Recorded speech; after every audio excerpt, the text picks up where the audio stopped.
On the 5th of July, the Ministry of Defence announced the outcome of the Army 2020 review. Setting out the most far-reaching reforms in a generation, the plans promise a smaller, more integrated and an adaptable force. The number of regular soldiers will be cut by 20,000. RUSI's Director General, Professor Michael Clarke, assesses the implications this will have for UK defence. The main features of this plan are that it will create an army which has got a rapid reaction force of 4 brigades, which is quite a large force, and then surrounding that will be an adaptable force of another 7 brigades, which will be able to back it up, do some of the downstream work, do other political work such as defence diplomacy, military aid and so on. So what that means is that the army will still be able to kick the door in, as they say. If they need to go somewhere and conduct high-tempo combat, they can do that. But that more of the force will be at graduated levels of readiness and will be doing a different range of things. Now, it would be nicer if we were doing that with an army of 102,000 or even 112,000. But the fact is we're not.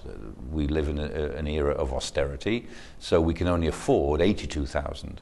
But that's not too small. It is an army which can still do quite a number of things, and the Army's phrase for this is that they want to be best in class. So in the class of smaller armies, they aim to be the world's best. And I think this is a sensible plan.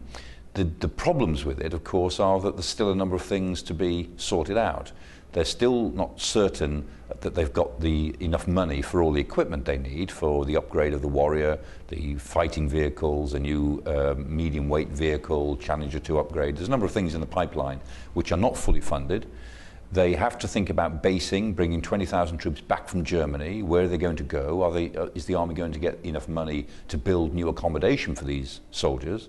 And not least, can they integrate the reserves into the regulars? About 10% of the rapid reaction force, the really hard edge of the combat force, will be reserves. About 30% of the adaptable force, the surrounding force, will be reserves. And so they've got to effectively to increase the operationally useful group of reserves from about 15,000 to about 30,000.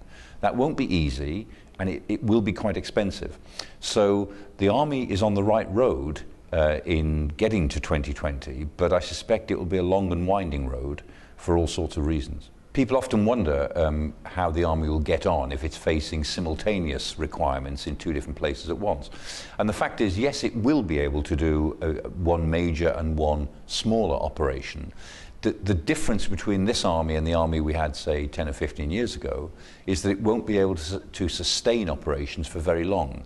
So, yes, it can do a high-tempo operation, but after 6 months, those troops will have to come home, and the chances are we won't be able to replace them with enough troops and equipment to carry on a high-tempo operation. So, in effect, the army could go to war, but it can only go once. It can't afford to make too many mistakes, and it can't really stay in the theatre.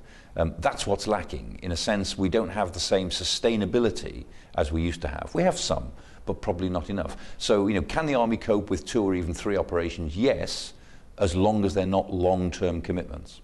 I think what Army 2020 represents is an understanding that Britain is clearly in the second rank of military powers. We're in the 2nd division, but we are at the moment, quite in the middle of that 2nd division.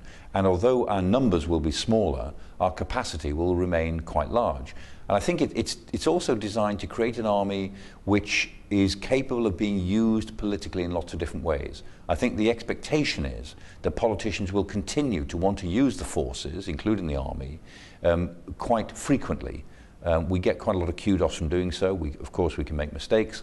But in general, I think the army assumes that politicians won't just leave it to one side, that politicians will reach for it to rescue civilians, to offer stabilization, to conduct military training, and if necessary, to support major British interests in the Middle East or even in South Asia. The challenges ahead are the practical challenges of finance, of maintaining this in the face of increasing austerity. If the British economy doesn't perform very well, if the Eurozone collapses, then it is possible that there will be yet another round of public expenditure cuts, and that even these numbers might be difficult to sustain. That could be a challenge, and that's one of the things that I know that worries the chiefs.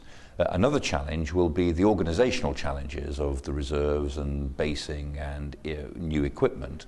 There's a way through all of those things, but it won't happen quickly. And I suppose the final challenge is for the army to maintain the morale of the troops whilst these changes are working their way through. We're facing 8 years now of change, and the army has got to appeal not to the older officers and the officers who are going to retire, and still less to the officers who have retired, who get very upset about all of this.